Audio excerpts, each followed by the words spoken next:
Hola, soy Andrea Gaibay, miembro de Rethinking Economics UNAM en colaboración con Exploring Economics y la Henry Bowes Think Room. Buenas tardes a todas y todos.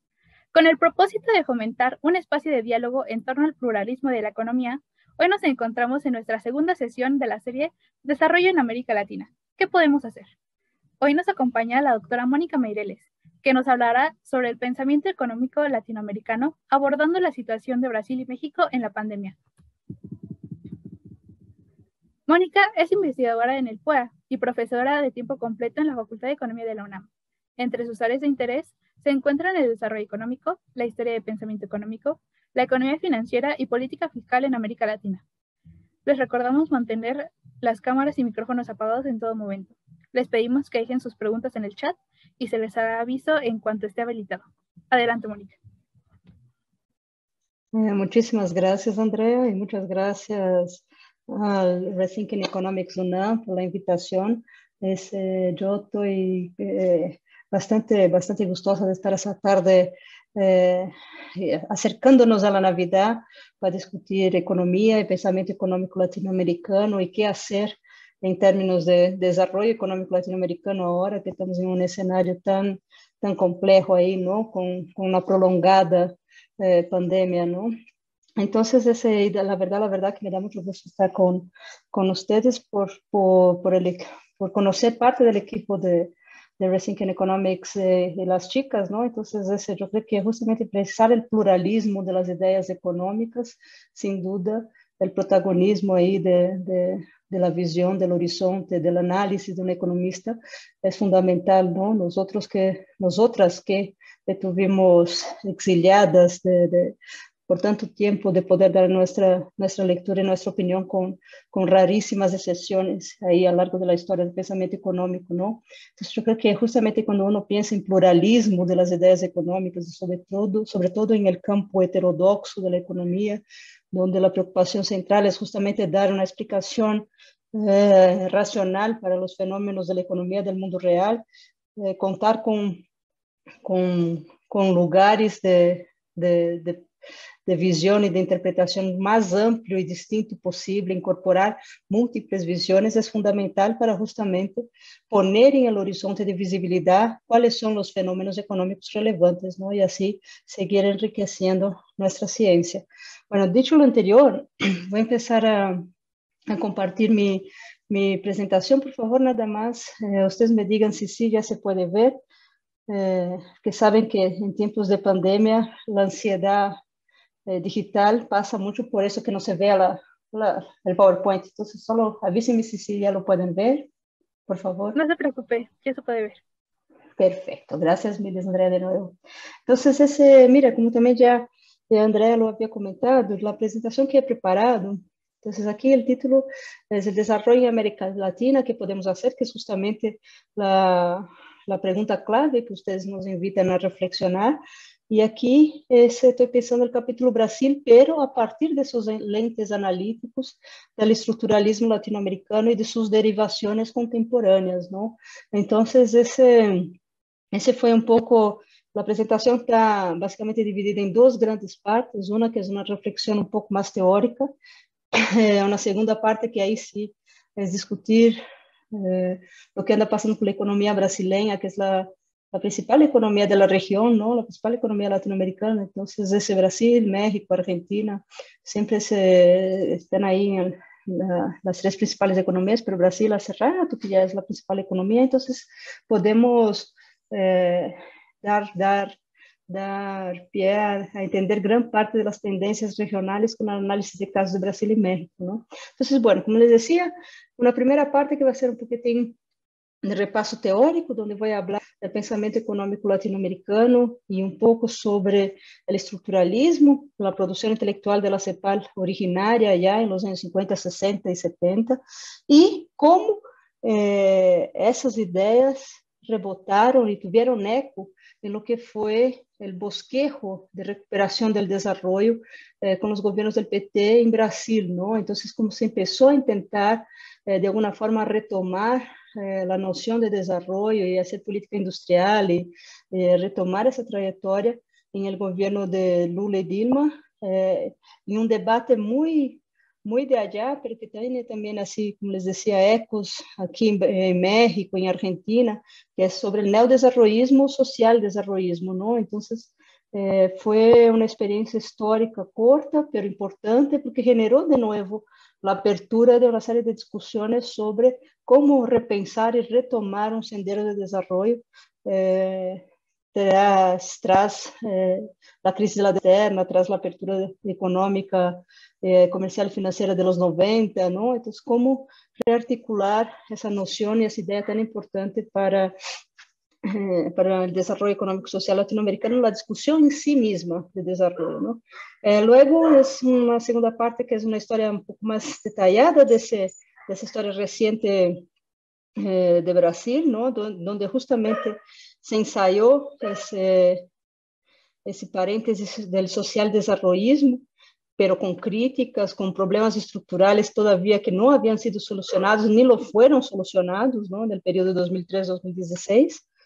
La recesión y el golpe de Estado de 2016 con Michel Temer, el giro liberal y ahora esa última etapa nefasta, la economía brasileña y la sociedad brasileña como todo, ¿no? Que el país está veniendo abajo en tantos sentidos, ¿no? Con Bolsonaro y la pandemia. Y finalmente, a modo de conclusión, retomar algunas de esas ideas. Entonces, bueno, como les estaba diciendo antes, el estructuralismo latinoamericano, que es la producción intelectual de la CEPAL, de la Comisión Económica para América Latina y el Caribe, allá atrás, en los años 50, con el texto fundacional de Prebisch, ¿no? El Manifiesto Latinoamericano de 49, de América Latina y algunos de sus principales problemas, da una racionalidad económica a un proceso histórico que ya venía en marcha. Entonces, la industrialización periférica ya era un hecho. Una serie de gobiernos, Brasil, Argentina, México, ya estaban en plena industrialización, con el Estado capitaneando ese proceso, pero la teoría económica convencional todavía veía ese esfuerzo industrializador de la periferia como una mala asignación de recursos productivos, ¿no? Todavía estábamos muy dominados intelectualmente por la idea de ventajas comparativas ricardianas, en el que las economías deberían de especializarse en producir y exportar aquellos bienes en que ellas encontraban ventajas comparativas en su producción. Entonces, que la periferia hiciera un esfuerzo por industrializarse carecía de racionalidad económica. Entonces, el estructuralismo latinoamericano lo que viene a plantear, y con una serie, justamente a partir de ese método inductivo de mirar las estadísticas, mirar la economía real, y a partir de esa capacidad de observación, sacar abstracciones explicativas desses processos. Entonces, Prebisch agarra nos 70 anos de uma série de tempo do comportamento dos términos de intercâmbio para a periferia e vê que há uma tendência do deterioro dos términos de intercâmbio, que é ao revés do que estava sendo predicado por a teoria ricardiana do comércio internacional, e esse dá um pontapé inicial para que justamente nós viéramos a industrialização de maneira menos demonizada. Entonces, esa es parte de la herencia intelectual que esos autores, esos economistas nos dejan a nosotros, ¿no? Pero no solo eso. Entonces, tenemos cuáles son las características esenciales de esa forma de pensar la economía latinoamericana, el enfoque histórico-estructural, que es justamente como les había dicho, ¿no? Un mapa histórico de largo aliento de las estructuras económicas, sociales y políticas, junto con esa noción de que el mercado mundial es asimétrico, entonces ese centro y periferia siempre son los polos dessa simetria fundante. Um segundo aspecto é a ideia de heterogeneidade estrutural, então há uma espécie de miniaturização dessa simetria de poder centro e periferia, mas também no interior de los países, ¿no? Então temos, isso é muito característico de nossos países, ¿no? De ter uma metrópole interna, mega cidades e outros bolsones de miséria e pobreza, ¿ve? ¿No? Entonces, esa heterogeneidad estructural, y también pensado en términos de productividad, ¿no? Entonces, Aníbal Pinto, quien trabaja más esa noción de que hay brincos de productividad quando estamos pensando em estratos distintos de tamanhos de unidade produtiva, não? Então, uma unidade produtiva de capital nacional pequena e uma empresa transnacional de alta produtividade de capital estrangeiro, convivendo, a vezes, mesmo em uma mesma cadeia produtiva. Además, outra ideia força dessa tradição de pensamento é pensar que o Estado tem um rol fundamental em guiar a superação do subdesenvolvimento, não? Há uma polêmica atual sobre, porque esse é o estruturalismo aí atrás, nos anos 50, 60, 70, não? O neoestruturalismo, que é a produção intelectual da CEPAL a partir da crise da deuda, a partir de 82, 83, se os analistas estão mais vinculados à CEPAL mesmo, como Biochovsky, entre outros, vão defender a ideia de que há uma continuidade com cambios, não? Então, que o método siga o mesmo, o enfoque histórico-estrutural siga o mesmo, lo único é que os autores neoestruturalistas estão fazendo uma atualização temática, não? Porque o mundo não é o mesmo em 2000 que foi em 1950, não? Então, há outros temas em la mesa para pensar o desenvolvimento e essa atualização temática habría sido o único cambio que de la CEPAL de ayer e de hoje observamos. Há polêmica sobre isso, não? Aqui vou saltar esse que é justo o quadro de Biochovsky.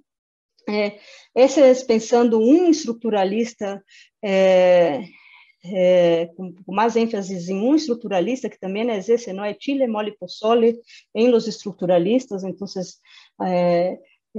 a aportação de cada de ellos é importante, mas também distinta, não? Então, a famosa célula roja, não? O grupo rojo aí adentro, que é formado por Celso Furtado, um economista brasileiro, e Juan Loyola Vázquez, um economista mexicano, que são gentes que têm assim o coração mais à esquerda, não? Para decirlo de maneira breve e rápida.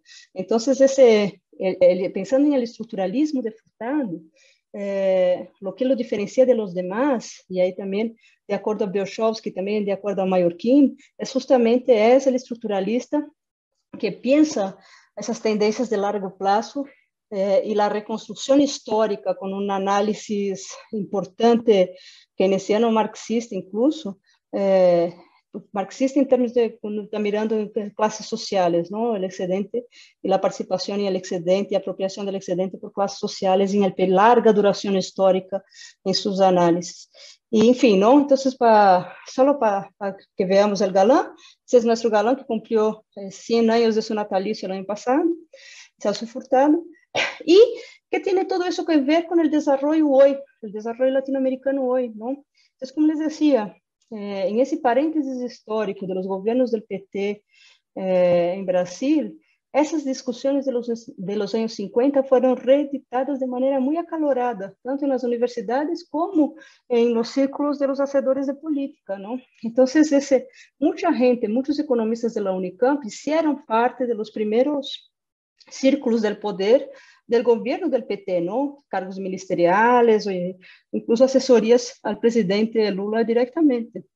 Y ahí se discutió mucho si lo que estábamos tratando de impulsar era un modelo neodesarrollista o un modelo social desarrollista, ¿no? Y ambos economistas, y ahí les pongo un poco los nombres de quién está con cada uno de las tendencias, ¿no? Bresser Pereira, Paulo Gala, João Sixur, José Luiz Oreiro, como vertientes más neodesarrollistas, versus Pedro Paulo Zalo Bastos, el propio Ricardo Biochovsky, Maria de Lourdes Moya, una profa de la UNB, de la Universidad de Brasilia, que son más social-desarrollistas. Y ambos grupos, A y B, se reivindican a sí mismos como herederos del estructuralismo latinoamericano en términos de pensar cómo es posible construir un sendero de desarrollo en el que la retomada de la industrialización tenga un rol fundamental ahí, ¿no?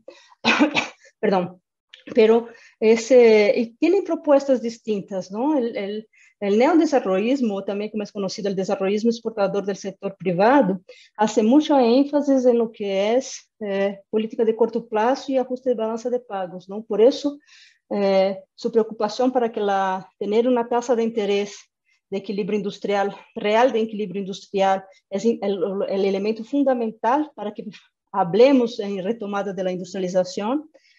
Y para el social desarrollismo, más bien lo que ellos están apostando es por revivir o reavivar las variables del mercado interno. Entonces, inversión pública, aumento sistemático de salarios, demanda y consumo, ¿no? Entonces, esos serían los motores para resucitar la industria. Ambos están tratando de pensar formas de realmente retomar el desarrollo con base en la industrialización pós anos 90, não? Pós globalização comercial e financeira e pós essa época em que a indústria nacional foi bastante castigada, não?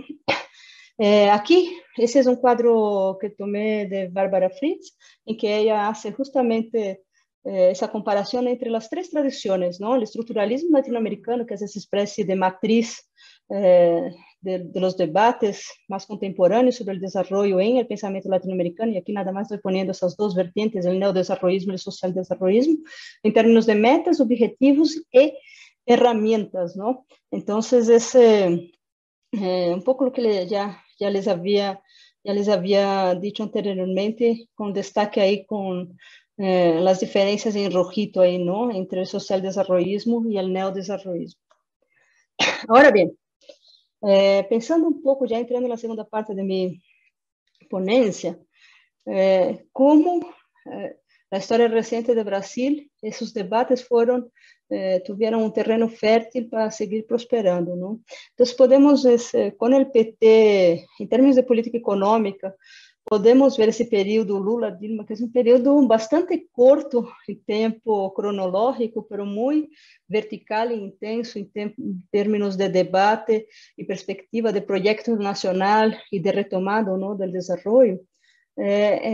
Podemos ver aí, desse período, que é bastante curto, aí, não? De 2013 a 2016, 4 subperíodos, não? Um primeiro subperíodo é uma espécie de continuidade parcial, en que el primer mandato del gobierno Lula mantiene el arreglo macroeconómico de los gobiernos anteriores, ¿no?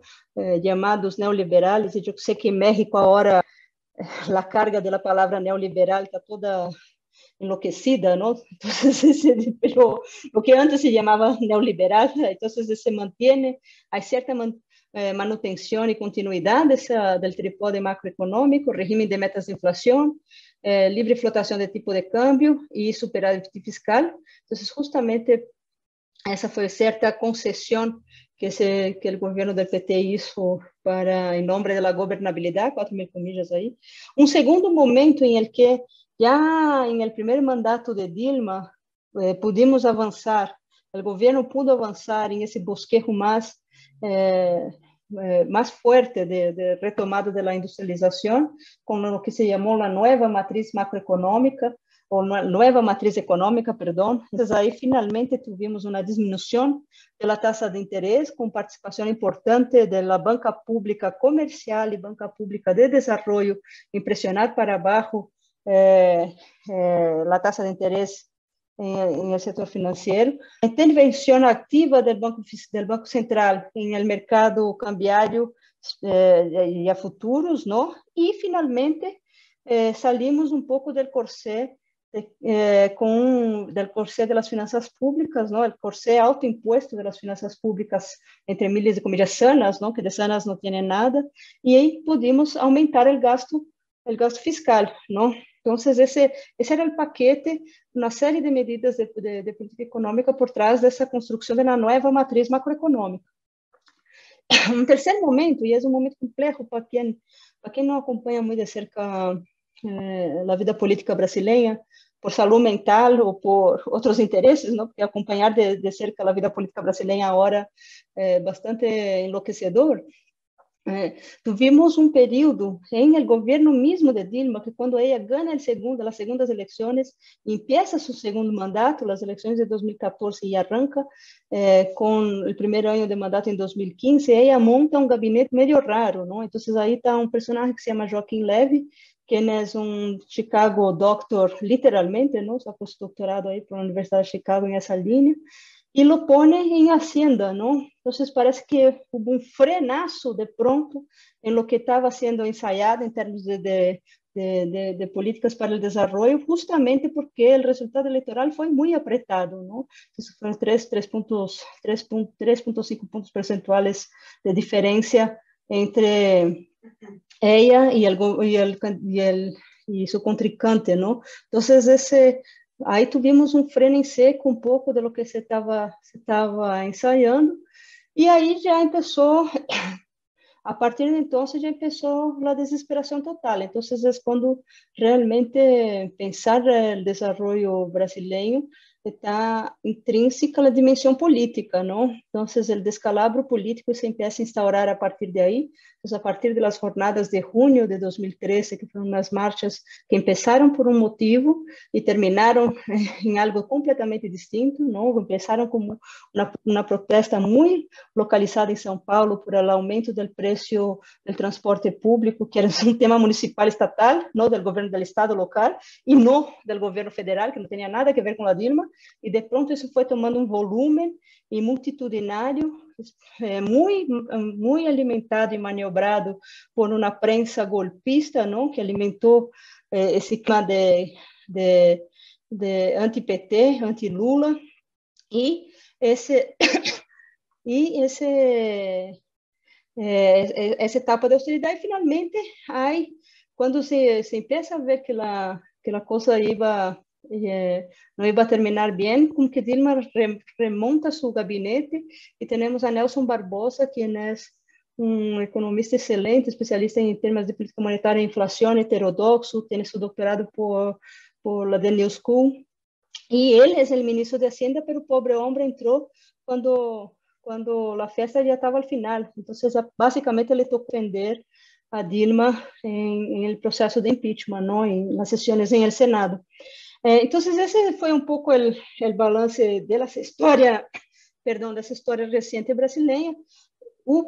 Todavía hay gente que defiende la idea de que fue un proceso constitucional, el impeachment, y cada vez más y más documentos muestran que eso es ficticio, es una falacia, que lo que sí tuvimos fue un golpe, un golpe de Estado, eh, eh, no militar, sino que jurídico político, aí, ¿no? Jurídico parlamentario, que fue el Parlamento, que también se articuló con el Poder Judicial para desestabilizar el Ejecutivo, y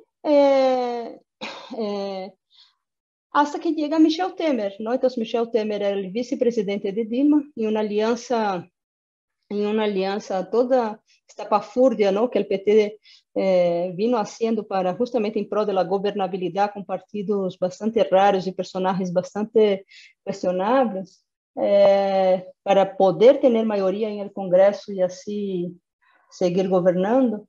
Ese fue el vice que al final se alió con las fuerzas golpistas y acabó ganando el gran premio, que fue la presidencia, ¿no?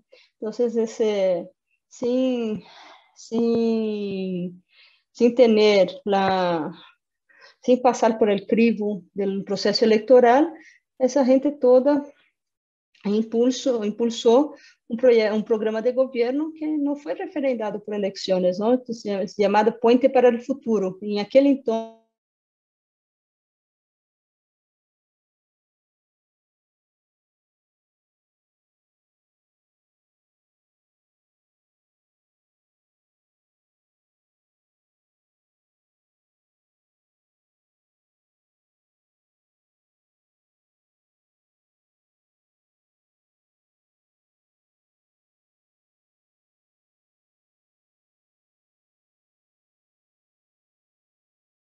entonces, en que hubo un ensayo, un bosquejo neodesarrollista o social desarrollista, ¿no? Obviamente, en el sector externo, eso también viene acompañado de un boom del precio de las commodities, ¿no? Y con Brasil, como es un país exportador de, de mineral de hierro, soya y otras commodities, obviamente, eh, obviamente se viu beneficiado desse boom de preços das commodities, então as exportações sí foram uma variável dinâmica para o crescimento econômico, mas não é toda a história. O que também hemos visto foi essa série de redirecionamentos na política econômica mais pró-desenvolvimento. Então, eu creio que aí há a confluência desses dois elementos, não? Em el setor externo, um melhor cenário do preço de los bienes que a economia brasileira maiormente exporta, e, simultaneamente, um giro na política econômica dos governos da era Lula-Dilma, mais pró-desenvolvimento, políticas econômicas de natureza mais heterodoxa, não? Então, esse é como o resultado do que temos em las barritas, uma taxa de crescimento do PIB, em la linha contínua, em la linha azul contínua, es el PIB en términos de dólares constantes de 2010, y las barritas son la tasa de crecimiento, ¿no? Aquí vemos la tragedia de la crisis de la deuda externa, ¿no? Entonces, aquí la década perdida y son los finales, los últimos años de la dictadura militar. Luego, ya en democracia, el gobierno Sarney, Collor de Mello, Franco, Fernando Henrique Cardoso e aqui Lula, não? Então, vemos como realmente as taxas de crescimento são mais expressivas, não? Eu creio que também aí respondendo a essas duas fontes de estímulo, uma coisa é reactivação do mercado interno e, no outro lado, um cenário externo favorável. Aí chega Dilma Rousseff e, como les decía, o descalabro político que arranca em 2013 também se coincide aí com um câmbio de humores no mercado internacional. Então, desde o segundo semestre de 2014, o preço de algumas commodities também se vem à baixa, e isso afeta parte das exportações brasileiras. Então, isso todo refleja em esse crescimento negativo em 2014, uma breve recuperação, com aquele descalabro político, todo o caos político, o governo de Bolsonaro aqui está mal, não? A partir de 2019, o primeiro ano do governo de Bolsonaro, e a pandemia, os efeitos da pandemia, que no ano passado significaram um menos 4% de crescimento do PIB, não? Todas as economias latino-americanas em 2021 têm maior expectativa de crescimento, mas não há que olvidarnos que nós estamos comparando com o crescimento econômico do ano passado, que já foi uma tragédia, não foi negativo. Então, se uno já está de rodillas, se uno já está, ou melhor dito, não, se uno já está caído, estar em rodillas é muito melhor. Então, esse é um pouco o que está passando com o crescimento econômico de 2021. Não é uma maravilha, mas comparando com 2020, obviamente vai ser taxas positivas. Aqui, como les decía também, PIB per capita, não? Em termos de PIB per capita, o promédio latino-americano e o de Brasil e México, não? Justamente estamos pensando dos modelos distintos, não? E México seguiu sendo aí muito bom aluno de políticas neoliberales, vaya, ¿no? De nuevo, insisto, es que ahora cambiaron toda la carga de lo que significa de ser neoliberal, ¿no? Pero de políticas aperturistas, de libre mercado de los años 90, México, que siguió con ese modelo hasta el primer año de gobierno de AMLO, el resultado en términos de PIB per capita, ¿no? Entonces, esse modelo secundário exportador, muy anclado en la maquila, petróleo y remessas de divisas, não? E recebimento de divisas dos mexicanos em Estados Unidos. Esse modelo, em termos de PIB per capita, não ha sido tão interessante, para decirlo suavemente, como esse bosquejo neodesenvolvista em Brasil, não? Então, Brasil, se cresce, sua taxa de crescimento de PIB per capita é mais incisivo que o mexicano em el período Lula-Dilma, e depois, quando começa a crise política, nós nos vamos acercando à tendência de México e de América Latina, não? Agora bem, não? Sí, tenho as duas. Essa é a mesma, não? Aqui, pensando justamente isso, não? Agora, não em termos de PIB per capita, sino que salário mínimo real, não? de nuevo, insisto, aquí, período 2003-2016, la línea azul es Brasil, en ese ensayo neodesarrollista en México, en el acordeón neoliberal, ¿no? Entonces, lo que pasa con la participación de los salarios. Entonces, ese realmente, insisto ahí de nuevo, ¿no? Esa confluencia entre setor externo e políticas, redirecionamento das políticas do mercado interno, han dado resultados interessantes para o Brasil em termos de aumento de salários, por exemplo, não do salário mínimo real. Taxa de desemprego, também comparando as duas economias, as duas principais economias da América Latina. Então, aqui, de 2003 a 2016, a economia brasileira vino sistematicamente disminuyendo a taxa de desemprego. Aí, con toda la cocina del golpe y esa inestabilidad, la tasa de desempleo dispara, ¿no? Entonces, ese es aquí un poco parte de la que voy a pasar más rápido, que mi tiempo ya se está acabando. Aquí era parte de la crítica desde la izquierda al neodesarrollismo, social desarrollismo del PT en el gobierno, ¿no? Que no hemos terminado con nuestra inserción internacional regresiva, ¿no? O sea, que nosotros tuvimos, sí, crecimiento económico, mejor distribución del ingreso, pero la estructura económica siguió siendo con una inserción regresiva en el mercado mundial, ¿no? O sea, exportando matérias-primas, importando manufaturas, ¿no? Como hace 500 años. Entonces, aquí esos años, esa década y cachito que el PT tuvo en el gobierno no fueron suficientes realmente para cambiar esa tendencia, o mejor dicho, essa característica estrutural da economia brasileira. Então, aqui, o que vemos são a pauta de exportações de Brasil 2000-2019 por tipo de produto, não? Então, a parte azul são produtos agrícolas, naranjita, energéticos e el gris manufaturas. E essa é uma tragédia porque em los anos 80, al menos 2 anos, Brasil sí logrou exportar mais manufaturas que produtos tipo commodity, ¿no? Entonces, realmente estávamos cosechando parte del esfuerzo de la industrialización dirigida por el Estado y de pronto no, ya no. Entonces, esa es una cara de ese fenómeno que se conoce como reprimarización de la pauta de exportaciones, ¿no? Y la pauta de importaciones es el revés de essa história, essa é a outra cara da moeda dessa história. As importações são maiormente de manufaturas, da parte gris, e esse é o padrão de inserção no mercado mundial que nós temos, não? Sendo que sim, o que ha cambiado nos últimos anos é o sócio comercial. Desde 2014, nosso principal destino de exportações deixa de ser Estados Unidos para ser China, e o que estamos exportando a China es de nuevo, ¿no? Un patrón muy a la vieja División Internacional del Trabajo, en el que Brasil entra exportando soya, aceite, minerales de hierro, y China exporta para Brasil barcos, guindastes, grúas, máquinas y equipos, ¿no? Entonces, aquí voy a saltar ese.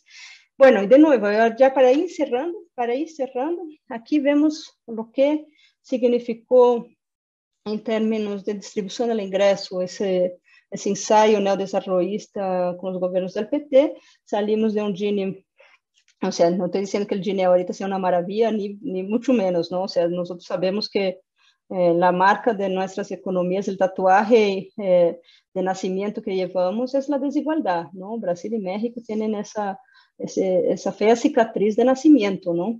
E aí vem como realmente nos anos de 2013 a 2016 hemos disminuido el Gini, pero después, de nuevo, ¿no? Con ese caos a la brasileña que nosotros estamos viviendo desde entonces, se ha incrementado nuevamente el Gini, ¿no?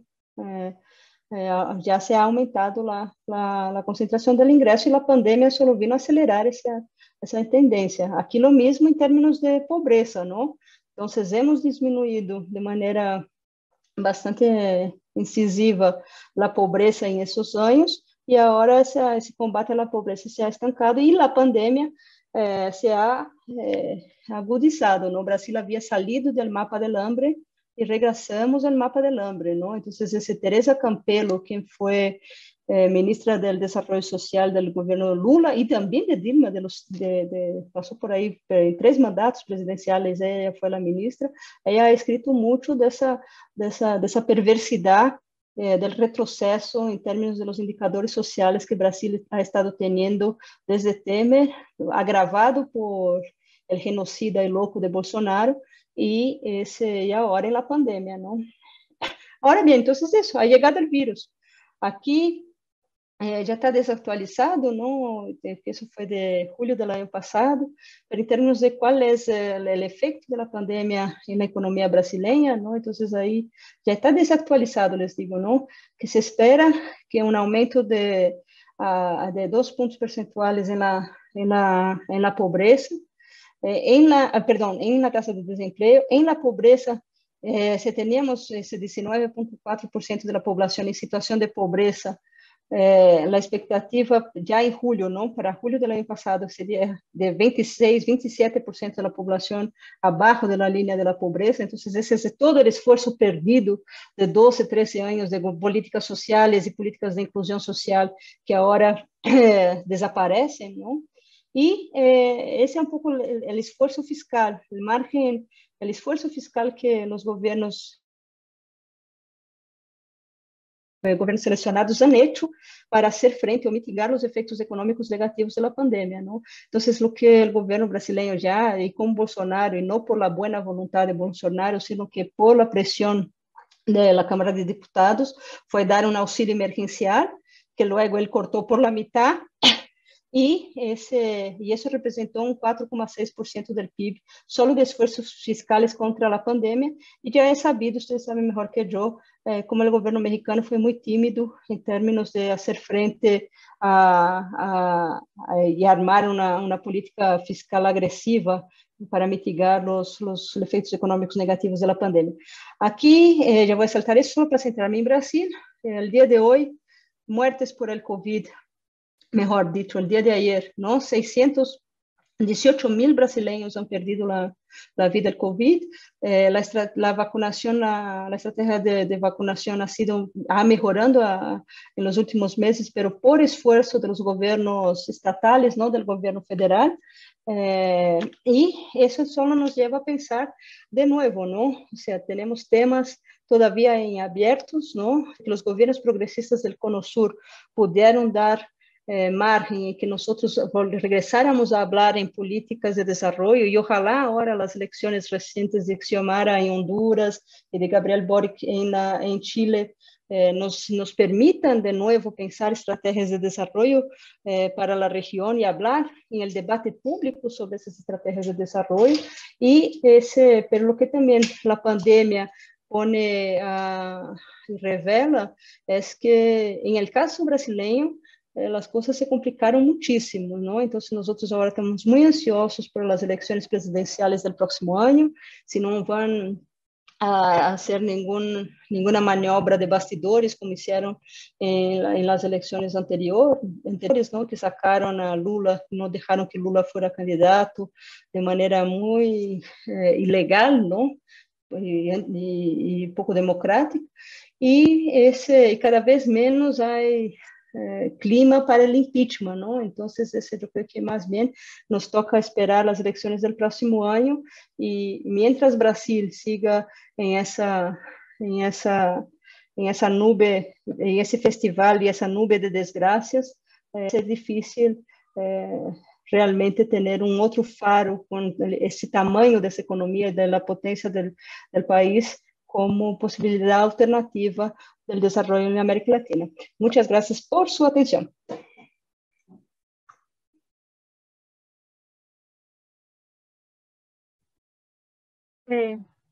Agradecemos su participación, Mónica. Ahora, a continuación, pasaremos a la ronda de preguntas.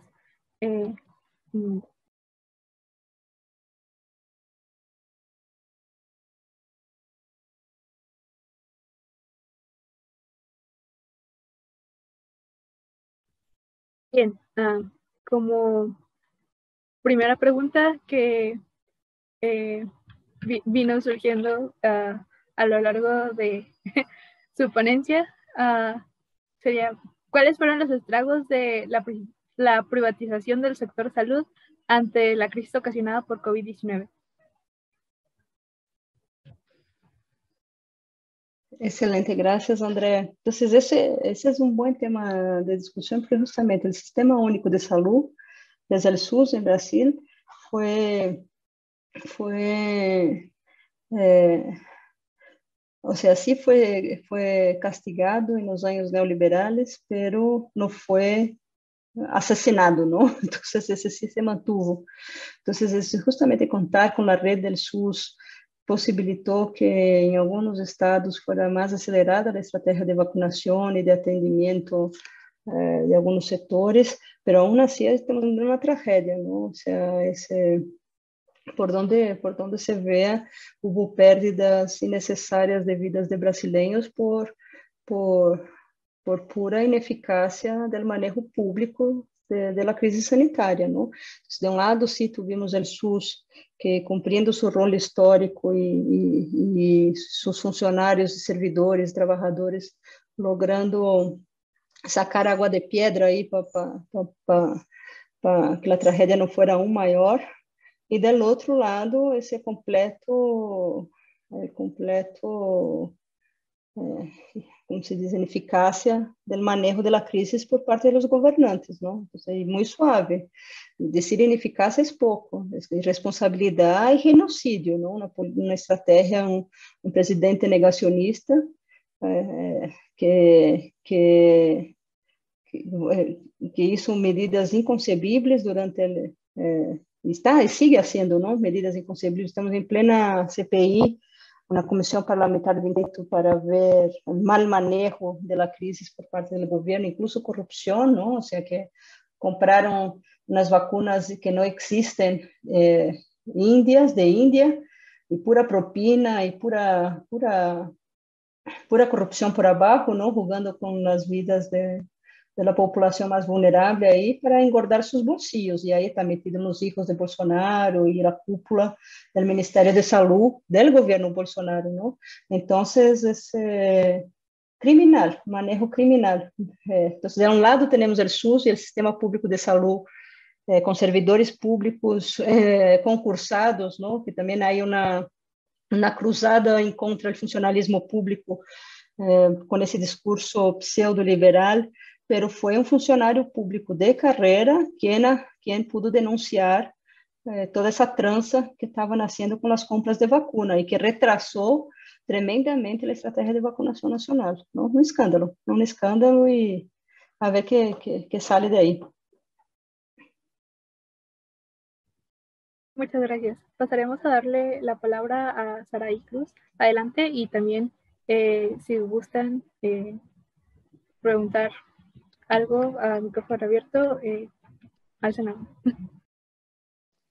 Hola, muchas gracias a la doctora Mónica por la ponencia.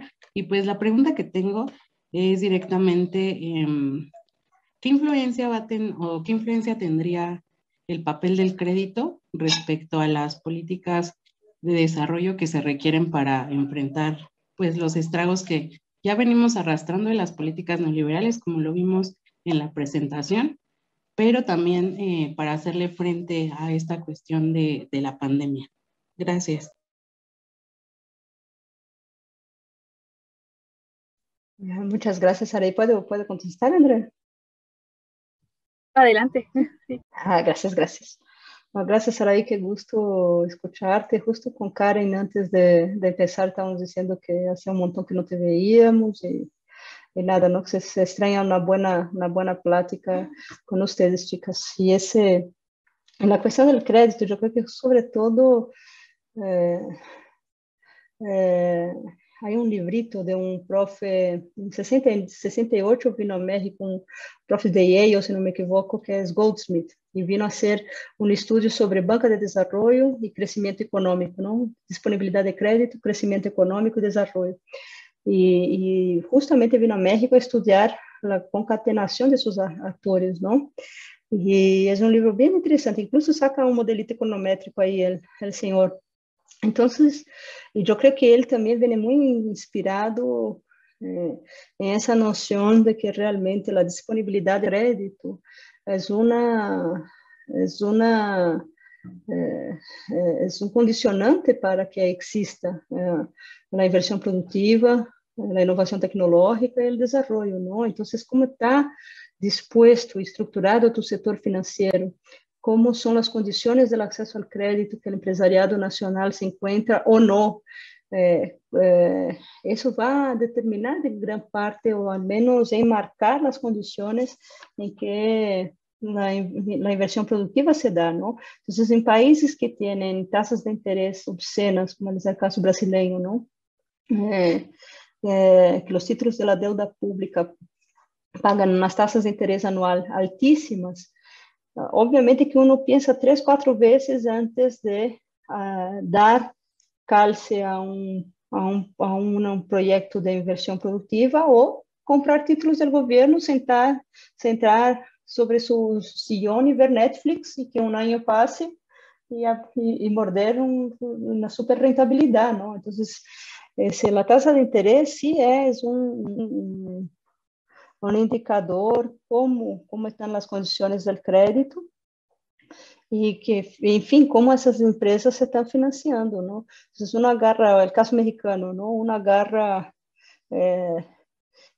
essa encuesta de la ENIFI, ¿no? De cómo se financian pequeñas y micro y medianas empresas en México. No es sector bancario, es con proveedores, ¿no? Entonces, una red de cartas de crédito entre proveedores es la forma favorita de financiarse de aquellas que se financian, ¿no? Todo las demás es las pequeñas y medianas empresas siquiera usan ese recurso, ¿no? Entonces, están muy limitadas por su poder de acción de lo que es capital propio. Entonces, enfim, não, regressando a esse livro de Goldsmith, era essa ideia que sem um setor bancário que dê condições de acesso ao crédito para que a inversão produtiva se dê, muito difícil. Sem um sistema de banca pública, e aí México ha dado... México ha sido el modelo a seguir para los países del Cono Sur, ¿no? Entonces, México tenía una capilaridad de la banca pública de desarrollo fantástica, ¿no? Entonces, Banobras, Banjército, y justamente financiando sectores productivos que estaban un poco descubiertos ahí, Banco Cooperativo, una serie de bancos que después ahí algunos quedaron y fueron castigados, ¿no? Vaciados de recursos, outros foram privatizados e desnacionalizados, ¿no? En los años 90. Es muy difícil, ¿no? Financiera Nacional de Desarrollo, el principal producto es capital de giro, ¿no? Entonces, financia capital de giro. Es gran parte de su cartera. Entonces, financiar capital de giro no tiene mucho que ver con estrategia de desarrollo de mediano o largo plazo, ¿no? O sea, no es exactamente lo que el crédito de una banca de desarrollo debería de hacer. El crédito de una banca pública de desarrollo debería financiar máquinas y equipos diferidos en años, ¿no? Para que justamente estuviéramos hablando de desarrollo, no hablando de pagar salarios de un mes, ¿no? Entonces, yo creo que esa discusión de crédito público, crédito subsidiado, eu creio que poderia voltar com mais força, não? E aí sim, eu sei que em México agora está uma polêmica bem grande com respeito ao Banco de Bienestar. Pero, enfim, essa é outra discussão. Não me perguntaram, então eu não queimo minha língua para falar disso. Muchas gracias. Está bien. No, gracias a continuación, leeré algunas preguntas que nos hicieron en el chat, pero bueno, leo una y usted responde. Bueno, la primera pregunta es de Ana Rosas y nos menciona que sobre la relación de la política con el desarrollo, ¿hay forma de garantizar políticas de bienestar transaccionales? Bueno, la siguiente sería, ¿cree que los paquetes de emergencia en Brasil tuvieron un impacto relevante en su recuperación económica a diferencia de México? Y La tercera pregunta sería, ¿creen que pueda existir una reconversión en la composición de las exportaciones de Brasil a China? ¿O quizá ese lugar podría ser tomado por México? Le damos la palabra a Mónica.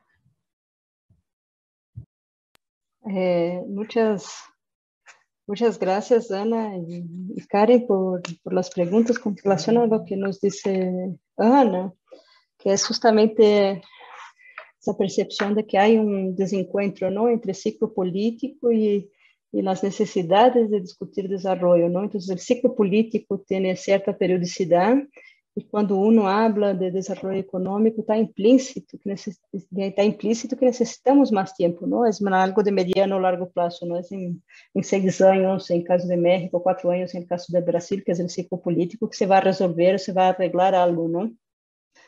Pero se puede plantar buenas semillas. Esa también es parte de la discusión.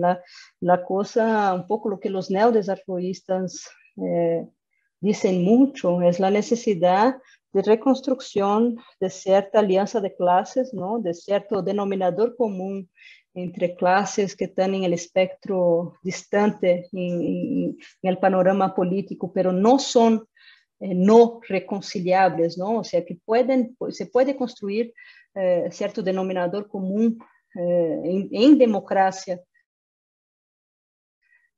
y así rehacer alianzas de clase que ya hemos tenido en el pasado y a partir de eso empujar una estrategia de desarrollo nacional de mediano y largo plazo, ¿no? Entonces, esa es un poco también la dimensión política del desarrollo económico que es necesario nuevamente discutir, ¿no? Con relación a las políticas económicas impulsadas por Brasil y México en la pandemia, ambas son catastróficas, ¿no? Estamos hablando aquí para nada de países que han hecho algo interesante, ¿no? O sea, estamos hablando de países, del mejor de los casos, ahí de Brasil, que gastou 4,6% del PIB, Inglaterra gastou 19,6% del PIB, ¿no? Entonces, la diferencia de realmente prover ingressos para el trabajador informal que tuvo que salir a la calle en la pandemia, prover una fuente de ingresos alternativas, eso Inglaterra hizo, Brasil y México no lo hicieron. Lo que Brasil hizo, a diferencia de México, fue dar ese auxilio emergencial, que era algo como $115 al mes, y 30 millones, perdón, 30 millones de compatriotas míos hicieron uso de ese beneficio, reclamaron con derecho ese beneficio, lo que dice de la precariedad de la situación que estábamos allá. Entonces, la cosa no se desplomó tanto, ¿no? Como en México, pero muy rápidamente el gobierno recortó por la mitad, el gobierno brasileño, ese auxilio emergencial. Y el caso de México quedó más tímido, ¿no? Porque fueron préstamos, fueron adelantos de transferencias, de transferencias del gobierno, de pensiones, adelantar esos beneficios. Entonces, eso fue lo que el gobierno mexicano hizo, y crédito a las pequeñas y medianas empresas, ¿no? Pero, en fin, son diseños de política pública en la emergencia distintos, pero ambos, tanto Brasil y México, muy tímidos. No es casual que ambos países ahorita están en una situación bien fea, ¿no? Entonces, ese era mi comentario con las preguntas de Ana, y lo que Karen preguntó, si en esa recomposición de las cadenas globales de valor, si de alguna forma México pudiera ocupar el lugar que China tiene para Brasil. Yo creo que es muy difícil, ¿no? Porque son estrategias de internacionalización distintas de las empresas transnacionales para ambos países, para Chile y para México, y cómo se complementan en Brasil. Pero históricamente, en términos políticos, yo creo que México y Brasil están muy conectados, pero en términos de estructura económica menos. Entonces, el sector automotriz es la excepción, ¿no? El sector automotriz sí, pero de nuevo, empresas transnacionales de capital extranjero que a veces les interesa más producir el Golf aquí en Puebla que allá en el Cono Sur, dependiendo qué estrategia de expansión de mercado Volkswagen tenga para América Latina, ¿no? Entonces, es una lástima, ¿no? Pero siguen siendo economías que están muy distanciadas, ¿no?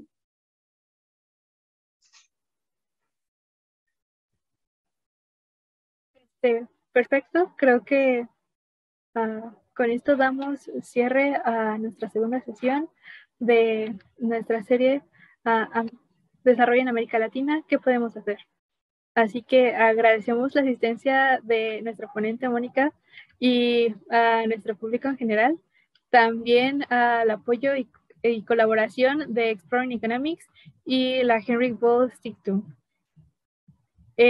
Y igualmente los invitamos a nuestra próxima charla el 19 de enero a las 4:30 de la tarde, porque tendremos a Matías Bernengo, profesor de la Bucknell University, editor de New York Palgrave Dictionary of Economics, para continuar hablando sobre temas de desarrollo en la región latinoamericana. Muchas gracias.